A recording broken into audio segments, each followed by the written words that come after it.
Donc si je réessaye sur une des autres images, je vais essayer sur le loup ici. Palette des actions, je crée les calques. OK. Je fais fichier enregistré. J'ai le message d'erreur, forcément. Il n'y a que l'image qui est là, que j'ai importée, c'est le PSD que j'ai importé, les trois autres c'est le JPEG. Alors il y a une possibilité de faire la mise à jour. Vous n'êtes pas obligé de recommencer tout le photomontage ou de jeter les calques et les réimporter les images. Vous pouvez faire ceci. Donc cette image-là, qui s'appelle Wolf at Woburn, OK. C'est bien ce calque-là qui est activé. On va dans le menu calque, objet dynamique, remplacer le contenu, ou alors clic droit, remplacer le contenu, et on va chercher la version au format Photoshop. C'est celle-là. Importer. Même chose pour les autres. J'active l'autre image ici, Black and White Wolves, et remplacer le contenu. C'est la version PSD que je vais chercher. Importer, voilà. Et le troisième, c'est celui-là. Canis lupus. Remplacer le contenu. Et voilà, j'importe. OK. À partir de là, en principe, ce sont maintenant 4 images PSD importées. Si je double-clique sur celle qui me posait problème là, tout à l'heure,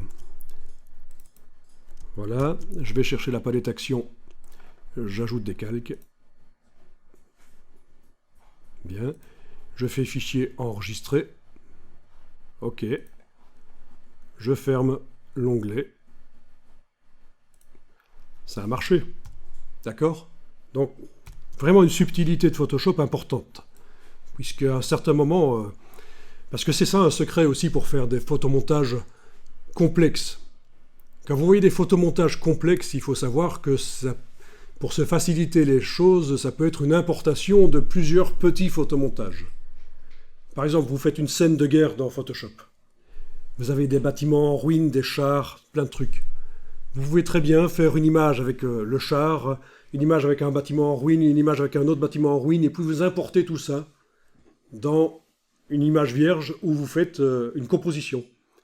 Et d'un point de vue informatique, déjà, c'est beaucoup moins lourd, parce que vous avez travaillé chaque sujet séparément au départ, dans plusieurs petites images. Et en plus, pour être créatif, ça peut être aussi utile de ne pas attaquer tout ensemble dans le même fichier, mais de prendre les choses séparément. Donc c'est assez souvent que dans Photoshop, on importe des images pour faire une composition plus grande. On a préparé des images séparément dans des fichiers séparés. Bon, ici, c'est pas vraiment un photomontage, c'est juste une composition d'images, 4 images, mais enfin, vous voyez le principe. Donc voilà. Et là, je vais enregistrer évidemment ce photomontage.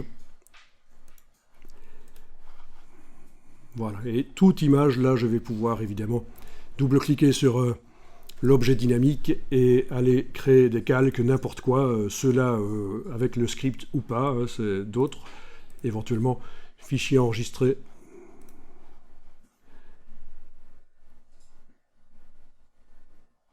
Fermer l'objet dynamique.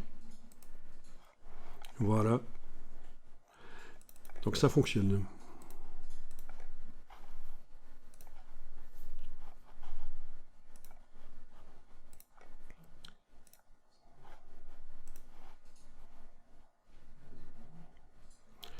Donc, pour le travail que vous étiez en train de faire, avec plusieurs objets transformés en dessin, des photos transformées en dessin, bon, vous pouviez le faire évidemment dans InDesign, assembler les choses dans InDesign, mais vous pouviez le faire aussi dans Photoshop, mais sans connaître l'astuce ici, vous avez, à mon avis, forcément vu le message apparaître.